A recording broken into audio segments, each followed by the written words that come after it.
একসাথেই বন্ধ হয়ে যাচ্ছে ৫টি জনপ্রিয় ধারাবাহিক। নতুন ধারাবাহিকের আগমনে এক এক করেই বন্ধ হয়ে যাচ্ছে পুরনো জনপ্রিয় ধারাবাহিকগুলো। বর্তমানে টিআরপির লড়াইয়ে কোনো ধারাবাহিক প্রতিপক্ষ ধারাবাহিকের থেকে প্রত্যেক সপ্তাহে টিআরপিতে পিছিয়ে থাকলে অল্প কয়েকদিনেই বন্ধ করে দেওয়া হয়। এই তো টিআরপির কাছে হেরে গিয়ে অল্প কয়েকদিনে বন্ধ হয়ে গিয়েছে বেশ কয়েকটি জনপ্রিয় ধারাবাহিক। তার মধ্যে স্টার জলসার বালিঝড়, মেবেলা, মাধবীলতা, খুগুমণি হোম ডেলিভারি, তুতে এবং সন্ধ্যা তারা, এছাড়াও আরও অনেক। অন্যদিকে জি বাংলার ইচ্ছেপুতুল, মিলি, মুকুটের মতো জনপ্রিয় ধারাবাহিকগুলো এবার বন্ধ হয়ে যাচ্ছে ৫টি জনপ্রিয় ধারাবাহিক। ২২শে এপ্রিল বন্ধ হয়ে যাচ্ছে জনপ্রিয় ধারাবাহিক রামপ্রসাদ।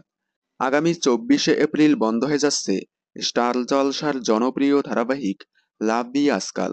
এছাড়াও খুব শীঘ্রই বন্ধ হচ্ছে জনপ্রিয় ধারাবাহিক তুমি আশেপাশে থাকলে। অন্যদিকে জি বাংলার বন্ধ হয়ে যাচ্ছে জনপ্রিয় ধারাবাহিক মন দিতে চাই। শোনা যাচ্ছে আগামী মে মাসেই বন্ধ হয়ে যাবে মন দিতে চাই ধারাবাহিকটি। অন্যদিকে আকাশ আট চ্যানেলের বন্ধ হয়ে যাচ্ছে জনপ্রিয় ধারাবাহিক অনুরাধা। শেষ বন্ধ হয়ে যাচ্ছে কালার্স বাংলার সুরিন্দার ফিল্মসের জনপ্রিয় ধারাবাহিক সোহাগ চাঁদ। খুব শীঘ্রই সোহাগ চাঁদ ধারাবাহিকটি বন্ধ করে দেবে সুরিন্দার ফিল্মস। তাহলে এতগুলো জনপ্রিয় ধারাবাহিকের মধ্যে কোন ধারাবাহিকটি বন্ধ হলে আপনারা বেশি মিস করবেন কমেন্টে জানাবেন। বিনোদন জগতের সকল আপডেট সবার আগে পেতে চ্যানেলটি সাবস্ক্রাইব করে পাশে থাকা বেল আইকনে ক্লিক করে রাখুন। ধন্যবাদ।